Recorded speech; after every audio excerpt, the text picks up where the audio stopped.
Hello, everyone. Welcome to Behold Podcast. My name is Craig. I'm on staff at Arcade Church, and we are so glad that you have tuned in. We have a very special episode today.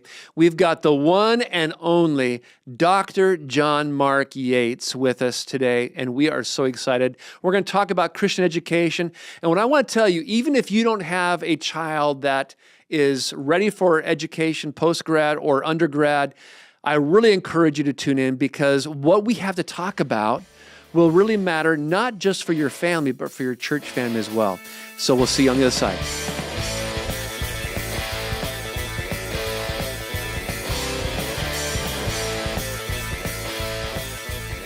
Hello, my name is Craig, and welcome to Behold Podcast. I'm flying solo today because my teammate Beth has a birthday weekend and she wanted the time off. Go figure. But Beth, we miss you.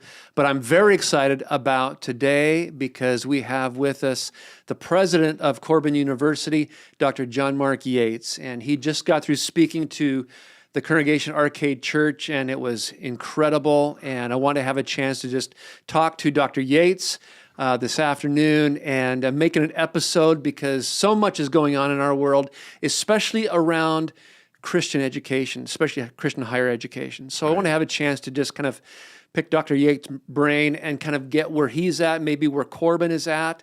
And just so you know, for those of you that may not have been here this Sunday, Arcade Church partners with Corban University because we are part of a larger organization called Venture Church Network. And it's about 1,000 churches nationwide, coast to coast. And we partner now with Corban University. It's the only undergrad school that we partner with, and we're very happy to do that. And so, Dr. Yates, thank you so much for being with us. Sunday was great. Man, it was so good to be here. Yeah. What a great congregation. What a great chance to just worship the Lord together, study His Word together.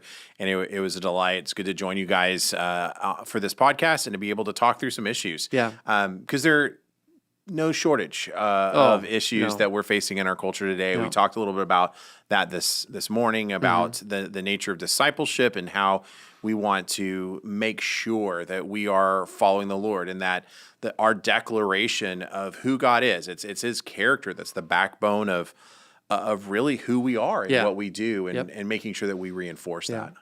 And that's kind of why I wanted you here, because I don't know if these are hardball questions or not, but they're questions that I have. Even though I'm an alumnus of Corban, I'm on the board of trustees. Yes, you're my boss. Well, and you're paying for lunch, by the way, my friend. So just so you know. But I do want to get into some questions about this because I think these are questions that would interest our listeners, especially parents of middle schoolers, high schoolers, maybe college students as well. As you know, there are Christian universities, and then there are Christian universities. Right. Without naming any names, and I don't want you to name any names of other universities, what sets Corban University apart from many of the Christian universities that I'm aware of? I was told we were going to be able to name names, so I don't know what we're supposed to. No, it is great. Every institution of higher learning has a mission. From a secular school all the way across the spectrum, they all have a mission. Our mission at Corban University is very simple: educating Christians who will make a difference in the world for Jesus Christ. Every word in that mission makes sense. Yeah. And it's very important. So educating Christians, we're a discipleship university. Every student that comes to Corban University on their application must indicate that they've made a profession of faith in Jesus Christ. That's very different.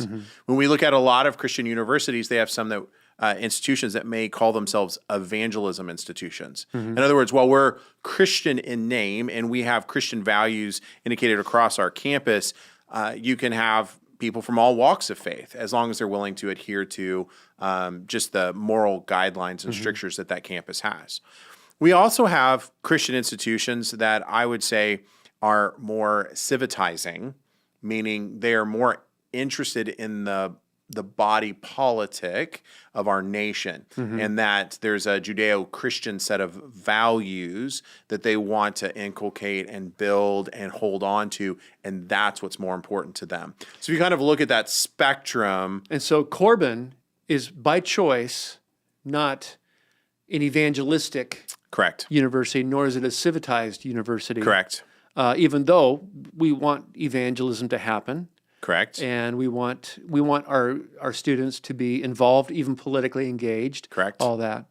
It's just not what defines us. Yeah. So instead, we are trying to make sure that our students understand that the highest priority is Christ, and then that filters out through everything else. So I was talking with a group of students the other day. We were talking about how orthodoxy, right belief, following God and what we hold to, the truth of the Scripture, the Word of God, how that informs our orthopraxy, which is our right practice. And so if we can get our orthodoxy straight, then it gives feet and hands to what we do, whether we're serving the community at large in our careers, our jobs, and that begins to work its way through.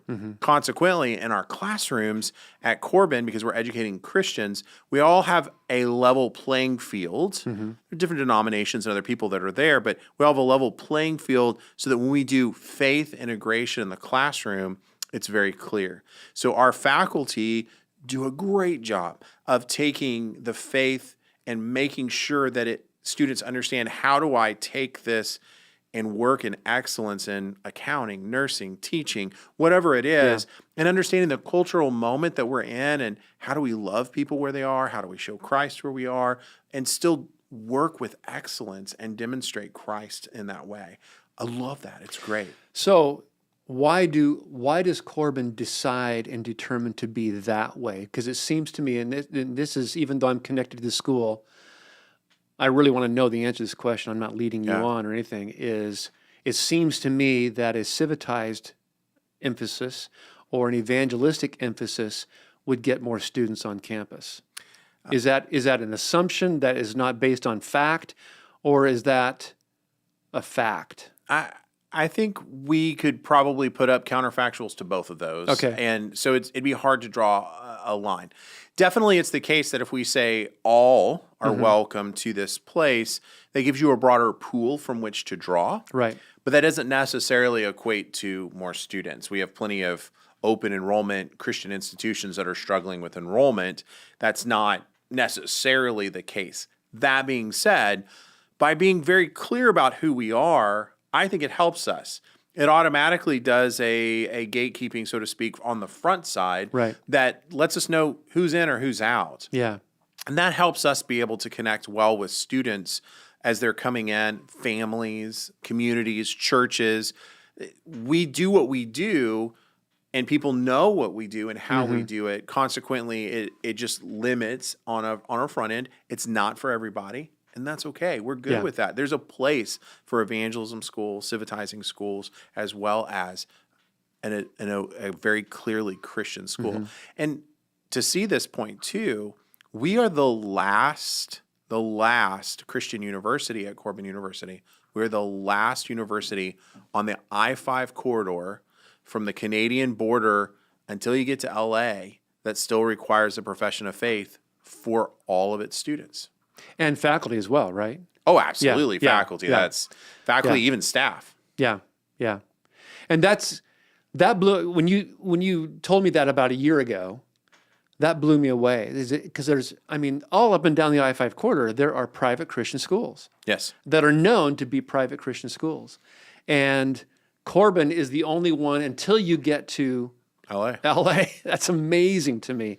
But I'm glad about that. Yeah. I'm glad. And so I think it's very important that when people know who Corban is, it kind of does this self-pruning or self-culling that we don't have to do as an institution. That's correct. Yeah. And it's very clear. Great example. I meet with a lot of prospective families that come in, and there was had a large group of parents and students in my office, and we were talking, and I was talking about this exact thing. It's like, this is something that is so great for us and our community, and it helps define us. And one of the parents raises his hand. He's like, "Are you serious about that?" And I said, "Yeah, this is a core element." He goes, "I'm not a Christian, and my son is searching. You're saying he wouldn't be a student here?" It's like, this is what we ask. We'd ask you to explore the claims of Christ, but that is who we are. And he goes, "Wow. Okay, I can respect that, but this isn't for us." Yeah. And they stopped the tour and Yeah. they walked, right? Yeah. Yeah. So we don't make any bones about it. Yeah. It's not there. Now, we're not foolish enough to think that we don't have students who don't know Christ. Yeah. We know that. And Yes. we still are very clear about the gospel, still preach the gospel, not only because even as believers that we need to hear that and that encouragement, the reminder in chapel and other places. And even this last year, we've seen 10 students come to Christ over the course of That's great. Of the year. Yeah. So that's fantastic. But the expectation is at Yeah. the start that this is where we are. Okay. All right. Probably the question that most parents want to hear a response to is the expense. Yeah. I mean, private education across the board, not just Christian education, but private education across the board, especially undergrad, is so exorbitantly high. And we hear all the time student debt, student debt, student debt. And certainly most students that go to a private school will incur debt of some type Yes. that's related to tuition or room and board. What is a justification for me as a parent? I've got a junior in high school or a senior in high school, and they really want to go to Corban. They live in California, and in California we have certain grants that are available to us that we don't have if we go to Oregon. What would be how would you talk a parent off the ledge, so to speak, to go ahead and say, send your kid to Corban, even though it's out of state? How do we deal with the expense Right. of Corban University? So one of the things that anybody who's watching this podcast needs to understand is that by God's grace, individuals who love the Lord have consistently endowed and been generous with private Christian organizations, that many of them have scholarships that are significant, that bring the cost down or in alignment with state institutions. It's actually kind of a myth that state schools are that much cheaper. Even in California? Even in California. You can go through, and here's wonderful thing about regulation. I didn't think I'd ever had that sentence out of my mind. But Department of Education regulation, you can go to a calculator that is a true cost calculator on any school's website. You can punch in the numbers, and they will give you averages based on your income and other pieces that all are calculated. And you can get a relative financial comparison that allows you to see pretty much brass tacks. Great. To compare Corban with UC Davis, Yeah. Sac State. Yeah, whatever you got. Yeah. Whatever private, whatever public, you can do that. You can do the math, and you can see it. Everything from housing and fees to tuition, and you can compare that.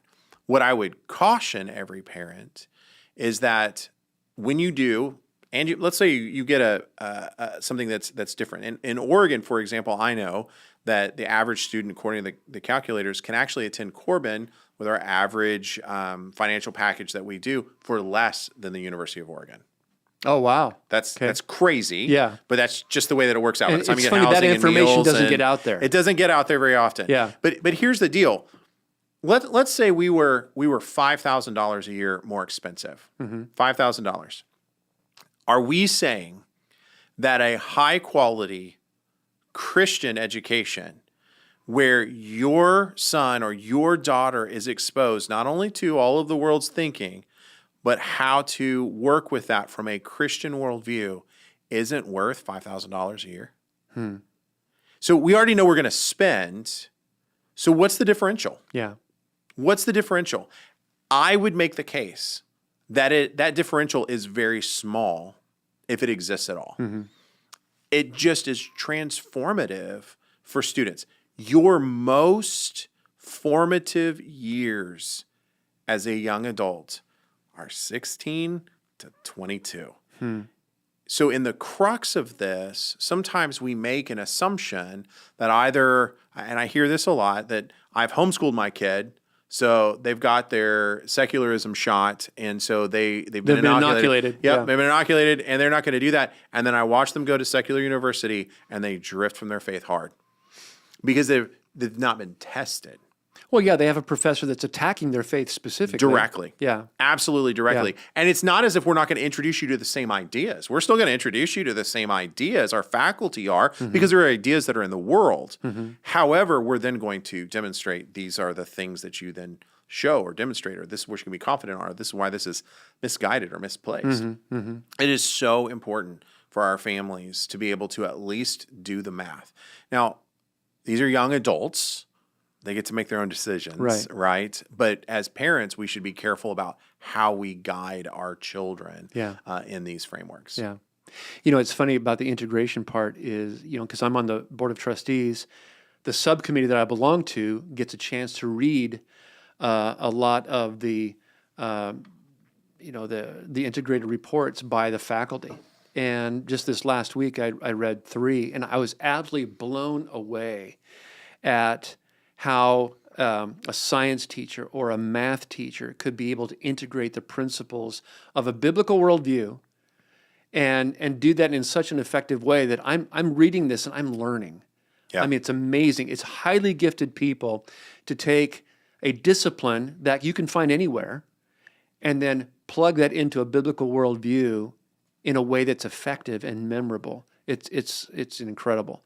And I know other Christian universities probably do that. Absolutely. I've just never been aware of it until I've read a lot of these CVs at Corban, and it's incredible. And this is a thing that if you are looking at other Christian universities, you need to ask the question. If you're a student or if you're a parent, you need to ask the question, what does integration of faith and learning look like at your institution?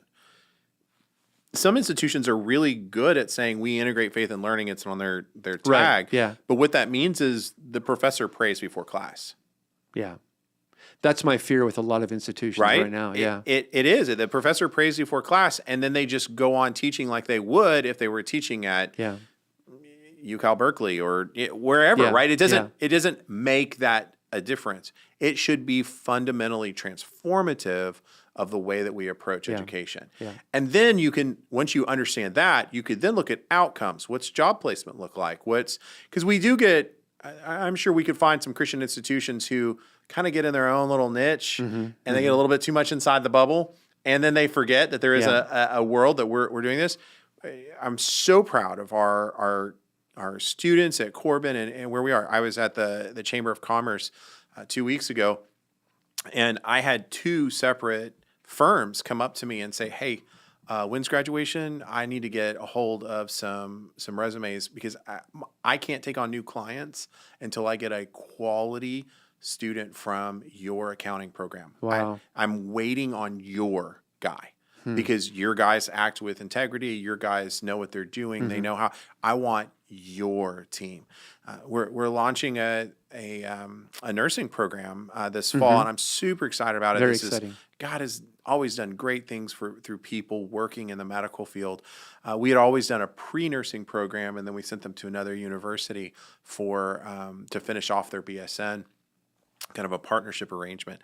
And one of the local hospitals said, I don't know what you guys do differently, but the students who come from your school for 2 years first and then go to this other school are much higher in quality than the students who just went with that other university for all 4 years. And they were one of our leading sponsors with the Oregon Health Board to be able to say, yes, we need students from this institution to come. That's always encouraging to hear. It's exactly right. Yeah. So there's this holistic framework of raising up men and women who are educating Christians who are going to make a difference. And that's where that throughput goes to where we say, okay, it's not just education for the sake of education. It is going to be making a difference for Christ. Yeah. And that goes back to your prior question. What about debt? What about these other things? Right. So we should ask that question because we want to be good stewards of God's resources.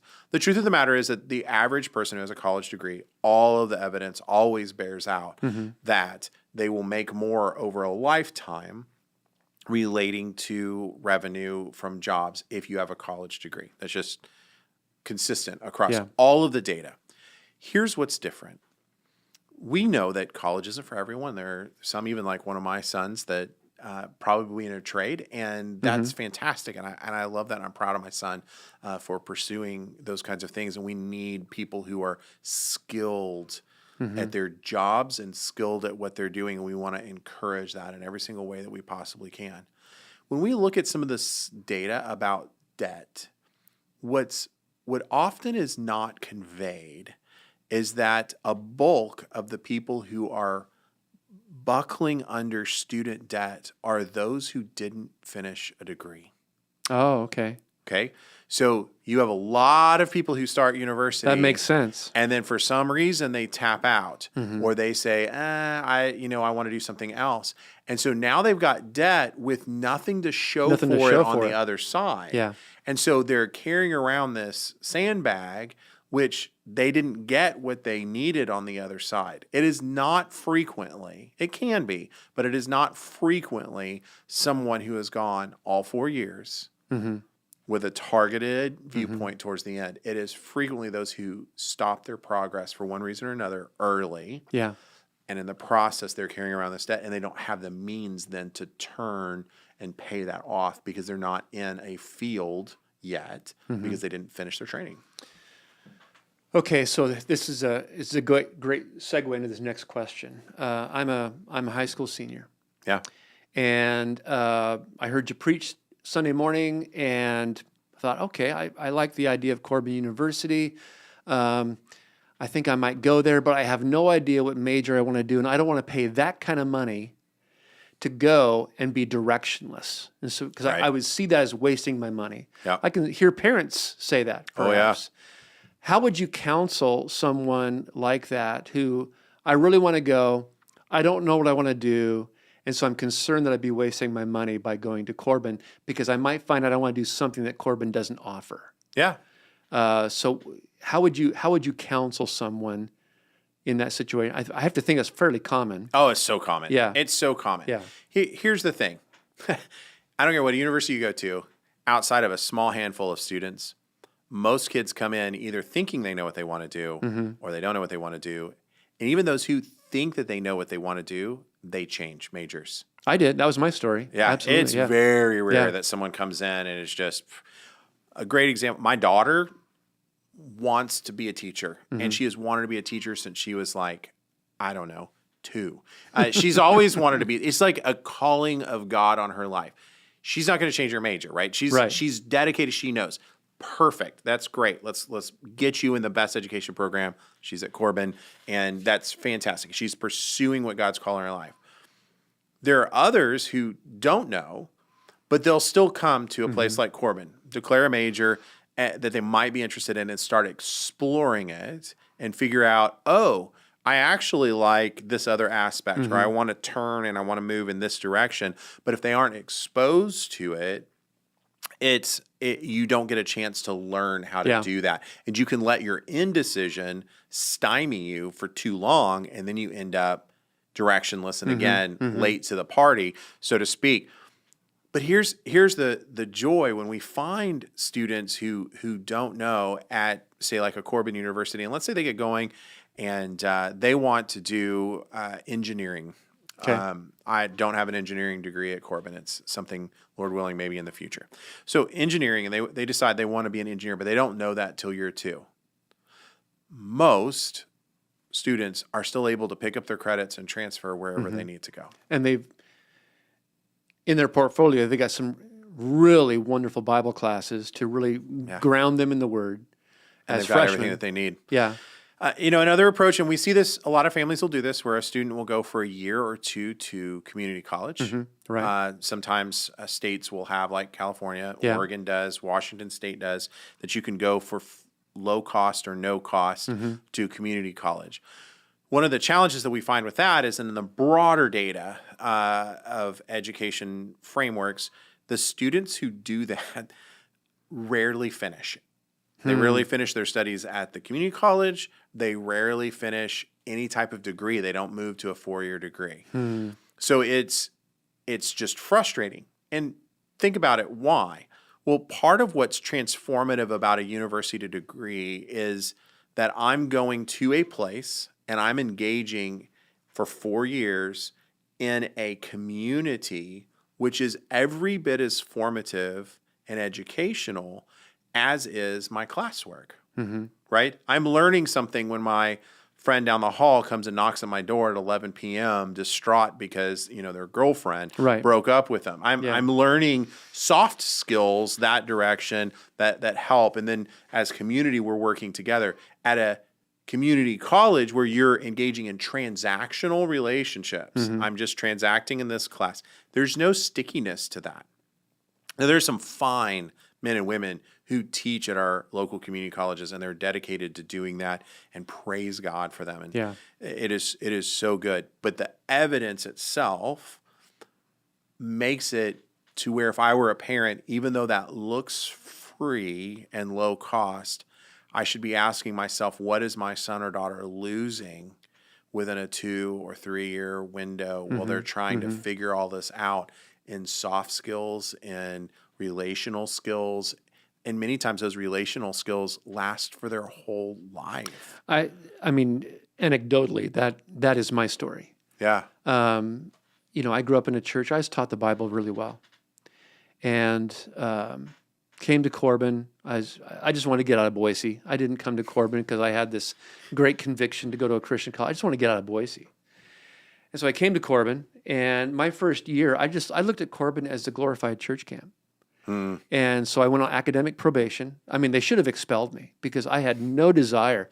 I can remember, this is getting off topic here a little bit, but it's not off topic. I can remember going to my first Old Testament survey class, and I was blown away that they didn't take attendance. Well, if they don't take attendance, they must not care whether I'm there or not. And so guess what? I didn't go.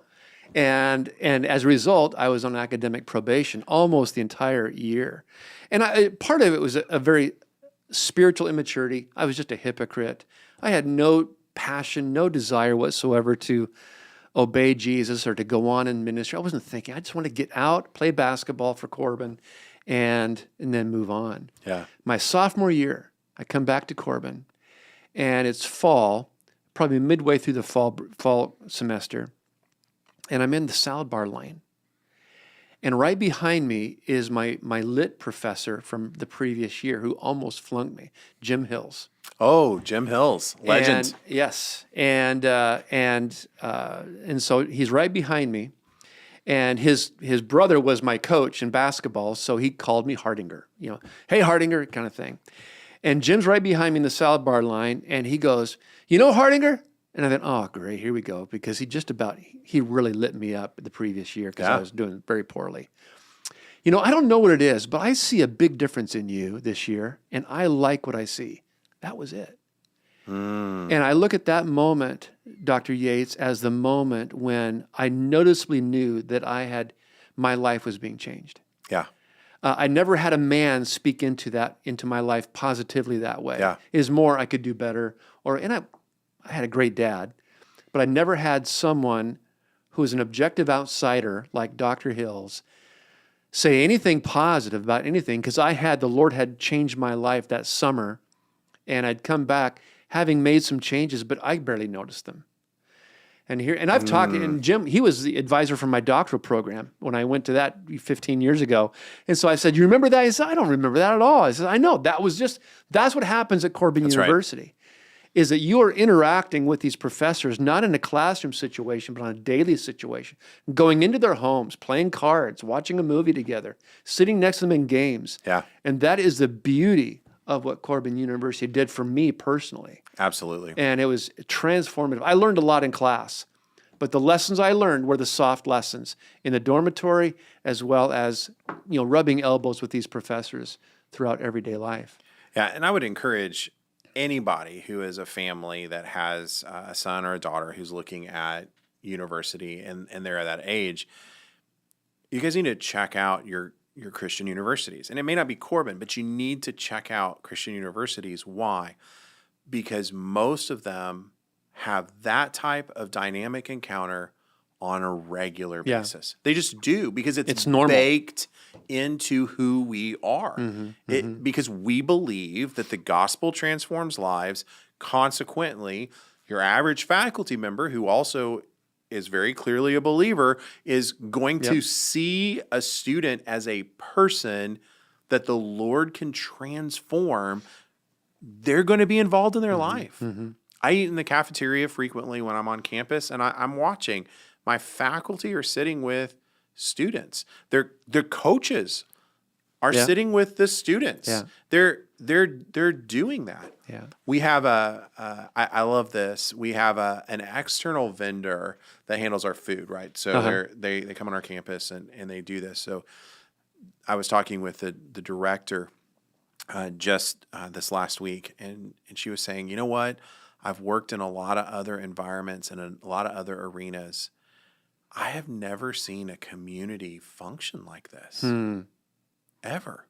This is amazing. Now, because they're an That's external, probably put a spring in your step. oh little yeah, bit. because this is an external person Yeah. who's verifying what we're saying, not a believer, right? Because this is an external vendor, but the testimony of being able to see students just being students, Yeah. goofy, sometimes emotional, sometimes crazy, sometimes really serious, right? Just the community, the whole piece, to see that and for her to be able to say that, man, I just love that, because that's what we get the privilege of being able to be a part of. Yeah.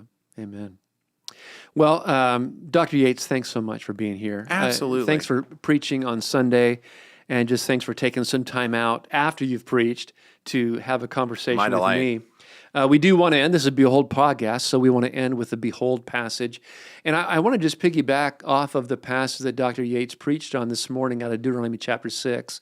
And the thing that catches me with this, it's a familiar passage to, if you're Arcadian, then you know this passage. But the thing that draws my attention is sometimes when, for example, a president of a university comes here, it'd be easy for someone like me to think, well, my kid's out of college.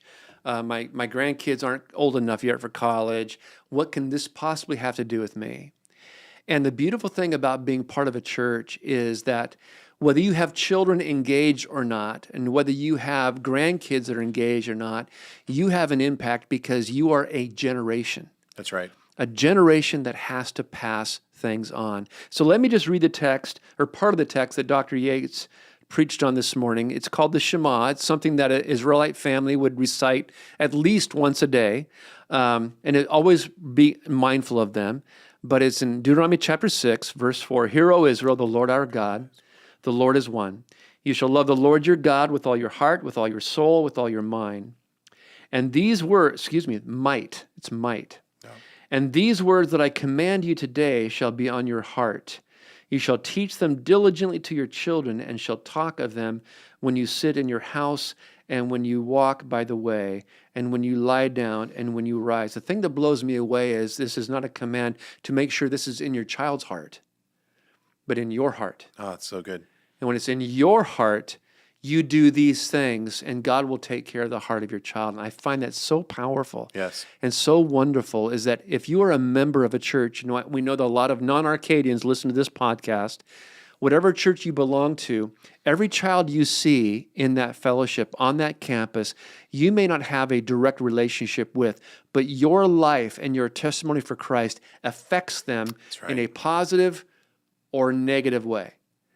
And so we must see that as a family, as a body of Christ, that we have this beholding of who Christ is, and that bleeds down to generation after generation after generation.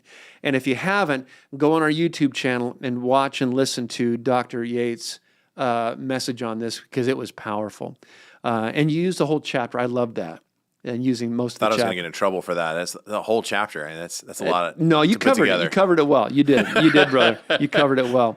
But Dr. Yates, again, thank you so much. Thanks for having me. And we're so grateful that you took the time out to be with us. And so if you can go ahead and we'd appreciate that on whatever platform you use. Until the next time, thanks for coming.